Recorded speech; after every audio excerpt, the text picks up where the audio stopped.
Hello friends, আজকে তোমাদের জন্য অঙ্কের বিভাজ্যতা টপিক থেকে কয়েকটি গুরুত্বপূর্ণ অঙ্ক নিয়ে এসেছি, যেগুলো বিগত বিভিন্ন পরীক্ষায় এসেছিল। চলো তাহলে অঙ্কগুলো শর্ট ট্রিক্সের মাধ্যমে তাড়াতাড়ি সলভ করি। প্রথমের অঙ্ক দেখো, একটি সংখ্যাকে 68 দিয়ে ভাগ করলে ভাগফল 269 এবং ভাগশেষ 0 হয়। সংখ্যাটিকে 67 দ্বারা ভাগ করলে ভাগশেষ কত হবে? দেখো এখানে 67 থেকে 68টা এক বড়, তাহলে 67 দ্বারা যদি ভাগ করি তাহলে ভাগশেষ কত থাকবে না আমাদের কী করতে হবে না, এখানের ভাগফলটিকে 67 দিয়ে ভাগ করতে হবে, কারণ প্রতিবার এক করে বেড়ে যাবে। 68 দিয়ে আমরা যদি সংখ্যাটিকে ভাগ করি তাহলে 67-র জন্য প্রতিবার এক করে বেড়ে যাবে। তাহলে সংখ্যাটির মধ্যে 269 বার 68 আছে, তার মানে যদি আমরা এক করে বাদ দিই তাহলে 269 পড়ে থাকে। তাহলে 269কে 67 দিয়ে ভাগ করলে আমরা উত্তর পেয়ে যাব।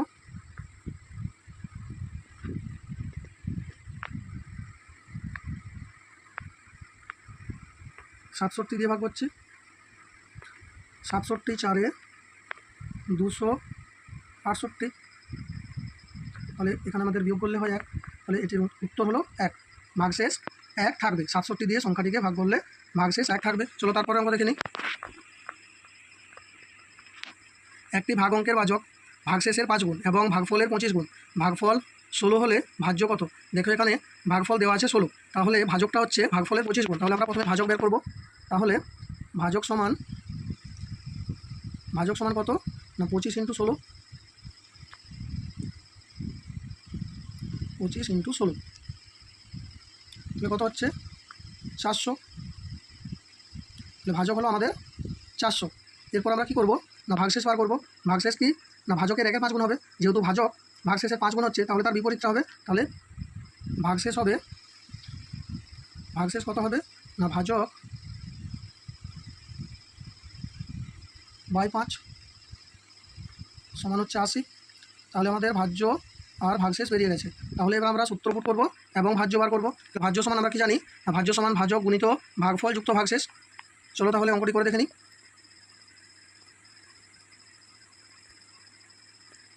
তো ভাজ্য সমান কী হবে,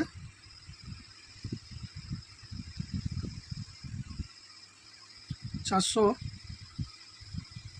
গুণিত 16 আর ভাগশেষ বেরিয়েছে 80 যুক্ত 80।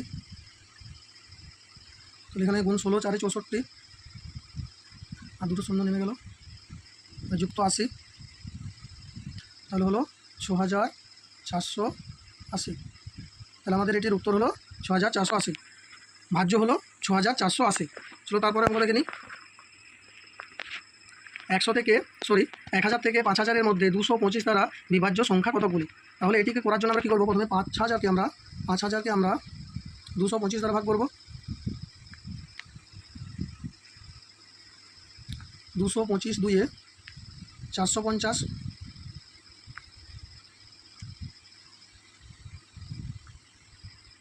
25 2 450। তাহলে আমাদের 5000-এর মধ্যে 225 আছে 22 বার, আর 1000-এর মধ্যে এরপর বার করবো 1000-এর মধ্যে কতবার 225 আছে।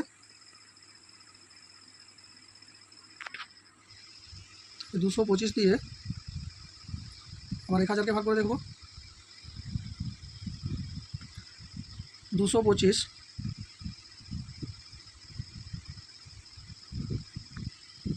4 4 5 20 শূন্য, 8 টাকা 2, 4 2 8 আর 2 10 শূন্য, হাতে থাকে 2, হাতে থাকে 1, 4 2 8 আর 9। তাহলে 1000-এর মধ্যে আছে 4 বার, তাহলে আমরা কী করবো না 22 থেকে 4 বার দেবো।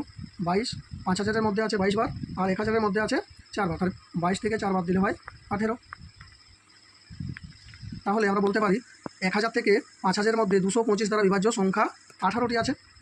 আমাদের সঠিক উত্তর হবে 18। চলো তারপরে অঙ্ক দেখে নিই। তারপরের অঙ্ক, 279 দ্বারা বিভাজ্য 5 অঙ্কের বৃহত্তম সংখ্যাটি কত? এটি আমাদের কী করতে হবে, 5 অঙ্কের বৃহত্তম সংখ্যাকে 279 দিয়ে ভাগ করতে হবে। চলো তাহলে আমরা ভাগটি করে দেখে নিই। 5 অঙ্কের বৃহত্তম সংখ্যা কত না 5টি নয়, 5টি নয়।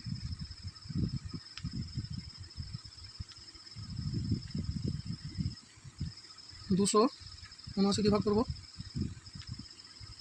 279 3 9 3 27 7, হাতে 2, 21 আর 2 23 3, হাতে 2, 6 আর 2 8। বিয়োগফল কত হবে 2 6 1, একটি 9 নামাবো না 5 খাওয়াবো 5 9 45 5, হাতে 4 7 35 আর 4, 39 9 হাতে 3 10 আর 3 13, বিয়োগফল কত হবে? 5 আর 4 9, 9 আর 3 12, হাত থাকে 4 আর 2 6, আবার 9 নামাবো।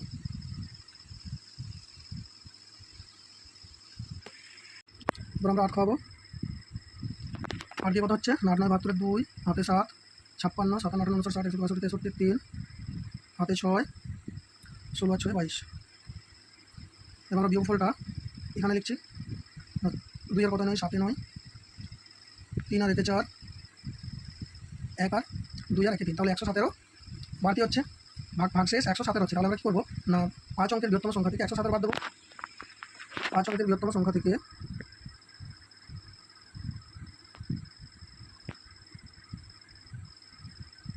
117 বাদ দেবো।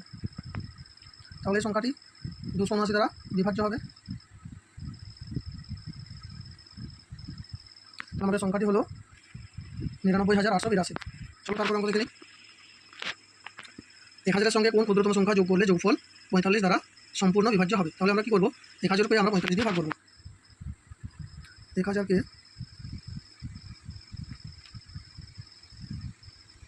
45 দিয়ে ভাগ করছি। 45 2 90, আবার 100 হচ্ছে। এখানে কী করবো? যেহেতু যোগ করতে বলেছে সুতরাং এখানে 3 খাওয়াবো। 3 তাহলে কত হবে? 3 5 15 5 হাতে 1 3 4 12 13। এরপর কী করবো? নিচেরটি থেকে ওপরেরটি বিয়োগ করবো। 0 35 হয়, 135 থেকে 100 বিয়োগ করলে 35 হয়। তাহলে আমাদের 1000-এর সঙ্গে 35 যোগ করলে সংখ্যাটি 45 দ্বারা বিভাজ্য হবে। তাহলে উত্তর হলো 35 যোগ করতে হবে। চলো তারপরে অঙ্ক লিখে নিই। এবার এখানে কী বলেছে না একটি সংখ্যাকে 336 দ্বারা ভাগ করলে 36 ভাগশেষ থাকে। সংখ্যাটিকে 17 দ্বারা ভাগ করলে কত ভাগশেষ থাকবে? এটিও এসএসসি সিজিএল 2006 সালে পড়েছিল। তাহলে দেখো 136 সংখ্যাটি কিন্তু 17 দ্বারা বিভাজ্য। সুতরাং আমরা কী করবো না 36কে 17 দ্বারা ভাগ করবো। তাহলে 17কে 17 17 গুণে 34 হয়। 34 আর কত 34 2, তাহলে ভাগশেষ থাকবে 2। যদি আমরা 36কে 17 দ্বারা ভাগ করি 17 2 হয় 34, তাহলে ভাগশেষ হচ্ছে 2। আমাদের 2 হচ্ছে কারেক্ট অ্যান্সার। চলো তারপরে আমরা দেখি কোন সংখ্যাটি দ্বারা 7 3 8 6 0 3 8 সংখ্যাটি বিভাজ্য। এটা আইসিডিএস 2001-2 সালে পড়েছিল। তাহলে আমরা কী করবো? প্রথমে 3 দ্বারা বিভাজ্য কিনে দেখে নেবো। 3 দ্বারা বিভাজ্যটা সূত্রটি কি না অঙ্ক সমষ্টি। অঙ্কগুলির সমষ্টি যদি 3 দ্বারা বিভাজ্য হয় তাহলে সংখ্যাটিও 3 দ্বারা বিভাজ্য হবে। তাহলে অঙ্ক সমষ্টি করে দেখে নেবো। 7 আর 3 10, 10 আর 8 18, 18 6 24, 24 7 3 27, 27 আর 8 35, 35 কিন্তু 3 দ্বারা বিভাজ্য নয়। সুতরাং যে সংখ্যাটিও 3 দ্বারা বিভাজ্য নয়। তারপর কী করবো? 4 দ্বারা বিভাজ্য কিনে দেখে নেবো। 4 দ্বারা বিভাজ্যতা সূত্রটি কি না লাস্টের দুটি অঙ্ক যদি 4 দ্বারা ভাগ করা যায় তাহলে সংখ্যাটিও 4 দ্বারা ভাগ করা যাবে। তাহলে এখানে শেষের অঙ্ক দুটি আছে 38, 38 কিন্তু 4 দ্বারা বিভাজ্য নয়। সুতরাং সংখ্যাটিও 4 দ্বারা বিভাজ্য নয়। এরপর কী করবো? 9 দ্বারা বিভাজ্য কিনে দেখে নেবো। 9 দ্বারা বিভাজ্যতা সূত্রটি কি না সংখ্যাগুলির অঙ্ক সমষ্টি যদি 9 দ্বারা বিভাজ্য হয় তাহলে সংখ্যাটিও 9 দ্বারা বিভাজ্য হবে। তাহলে আমরা দেখে নিলাম যে অঙ্ক সমষ্টি হচ্ছে 35, 35 কিন্তু 9 দ্বারা বিভাজ্য নয়। সুতরাং এই অঙ্কটি 11 দ্বারা বিভাজ্য হবে। Right answer 11, option D. চলো তারপরে অঙ্ক দেখে নিই। কোন সংখ্যাটি 11 দ্বারা বিভাজ্য? না 11 দ্বারা বিভাজ্যতার সূত্রটি কিনা বিজোড় স্থানীয় অঙ্কগুলির যোগফল এবং যুগ্ম স্থানীয় সংখ্যাগুলির যোগফলের বিয়োগফল যদি 11 হয় বা 11 দ্বারা বিভাজ্য হয় এবং 0 হয় তাহলে সংখ্যাটি 11 দ্বারা বিভাজ্য। তাহলে আমরা এখানে বিজোড় স্থানের সংখ্যাগুলি বিজোড় স্থানীয় সংখ্যাগুলি আগে যোগ করবো। না বিজোড় স্থানীয় অঙ্কগুলি কত হচ্ছে? এখানে 4 2 4 2 7 8 এগুলো হচ্ছে বিজোড় স্থানীয় অঙ্ক। তাহলে 4 আর 2 8, 8 আর 7 15, 15 আর 8 23, 23 হচ্ছে। যুগ্ম স্থানীয় সংখ্যাগুলি যোগফল কত হচ্ছে? না 8 আর 3 8 আর 3 11 12। এটি বিয়োগ করলে কত হচ্ছে? না 11। তাহলে এটি হচ্ছে কারেক্ট অ্যান্সার। চলো তাহলে আরেকটা দেখে নিই এটা যদি হচ্ছে কিনা। এখানে বিজোড় স্থানীয় বা যুগ্ম স্থানীয় সংখ্যাগুলি কী কী? 8 2 7 8, 8 2 7 8, 8 2 10, 10 আর 7 17, 17 আর 8 25 হচ্ছে 25। আর যুগ্ম স্থানীয় অঙ্কগুলি এই যুগ্ম স্থানীয় অঙ্কগুলি যোগফল কত হচ্ছে? 4 আর 3 7 থেকে 8। আর যদি বিয়োগ করি তাহলে বিয়োগফল কত হয়? বিয়োগফল হয় 17। 17 কিন্তু 11 দ্বারা বিভাজ্য নয়। সুতরাং আমাদের কারেক্ট অ্যান্সার হবে অপশন এ। চলো তারপরে অঙ্ক দেখে নিই। যদি 3 4 স্টার 6 8 3 4 স্টার 6 8 সংখ্যাটি 9 দ্বারা বিভাজ্য হয় তবে স্টার চিহ্ন স্থানে কোন সংখ্যা বসবে? আমরা 9 দ্বারা বিভাজ্যতার সূত্রটি জানি। অঙ্ক সমষ্টিগুলি যদি 9 দ্বারা বিভাজ্য হয় তাহলে সংখ্যাটিও 9 দ্বারা বিভাজ্য হবে। তাহলে এগুলি অঙ্ক সমষ্টি আগে করে নিই। 4 আর 3 হয় 7, 7 আর 6 হয় 13, 13 আর 8 হয় 21। তাহলে 21 কিন্তু 9 দ্বারা বিভাজ্য নয়। তাহলে 21-এর সাথে কত যোগ করলে 9 দ্বারা বিভাজ্য সংখ্যা পাবো? না 21-এর সাথে 6 যোগ করলে 21-এর সাথে যদি 6 যোগ করি তাহলে 27 হয়। 27 কিন্তু 9 দ্বারা বিভাজ্য। সুতরাং কারেক্ট অ্যান্সার হলো এ। তারপরে অঙ্ক কোন সংখ্যাটি 15 দ্বারা বিভাজ্য? তাহলে 15 দ্বারা বিভাজ্যতার সূত্রটি কি না সংখ্যাটি যদি 3 এবং 5 উভয় সংখ্যা দ্বারাই বিভাজ্য হয় তাহলে সংখ্যাটি 15 দ্বারা বিভাজ্য হয়। তাহলে আমরা প্রথমে কী করবো না 3 দ্বারা বিভাজ্য কিনা সংখ্যাটি দেখে নেবো আর 5 দ্বারা বিভাজ্য কিনা সংখ্যাটি দেখে নেবো। যে সংখ্যাটি 3 এবং 5 উভয় সংখ্যা দ্বারা বিভাজ্য হবে সেই সংখ্যাটি 15 দ্বারা বিভাজ্য হবে। তাহলে 5 দ্বারা বিভাজ্যতার সূত্রটি কি না একক স্থানীয় অঙ্ক যদি 0 কিংবা 5 হয় তাহলে কিন্তু 5 দ্বারা বিভাজ্য। এখানে দেখো প্রত্যেকটি অঙ্কে কিন্তু 5 দ্বারা বিভাজ্য। এবার আমাদের শুধু দেখতে হবে 3 দ্বারা বিভাজ্য কোন সংখ্যাটি। তাহলে আমরা অঙ্ক সমষ্টি করে দেখে নেবো। 3 দ্বারা বিভাজ্যতার সূত্র হচ্ছে অঙ্ক সমষ্টি। তাহলে প্রথমে একটা অঙ্ক সমষ্টি করলে কত হয়? 5 আর 6 11, 11 3 হয় 14, 14 কিন্তু 3 দ্বারা বিভাজ্য নয়। তারপর দেখে নেবো 5 আর 1 6, 6 আর 5 11, 11 9 20 আর 2 22, এটাও কিন্তু 22, 22 কিন্তু 3 দ্বারা বিভাজ্য নয়। তারপর সংখ্যাটি দেখে নেবো 3 আর 2 5, 5, 5 আর 7 12, 12 আর 10 22, এটিও কিন্তু 3 দ্বারা বিভাজ্যতা নয়, 3 দ্বারা বিভাজ্য নয়। তারপর দেখে নেব 7 আর 8, 8 আর 3 11, 11 আর 2 11, 2 13, 13 আর 5 18, 18 কিন্তু 3 দ্বারা বিভাজ্য। সুতরাং কারেক্ট অ্যান্সার হবে অপশান ডি। এই 17,325 সংখ্যাটি 3 এবং 5 উভয় সংখ্যা দ্বারা বিভাজ্য। তাহলে যে সংখ্যাটি 3 এবং 5 উভয় সংখ্যা দ্বারা বিভাজ্য হয় সেই সংখ্যাটি কোন দ্বারা বিভাজ্য হয়? এই ছিল আজকের 10টি কোশ্চেন। এরপরে আমরা আবার বিভাজ্যতার বাকি যে অঙ্কগুলি আছে সেগুলি নিয়ে আলোচনা করব। আজ তাহলে এই পর্যন্তই। ধন্যবাদ।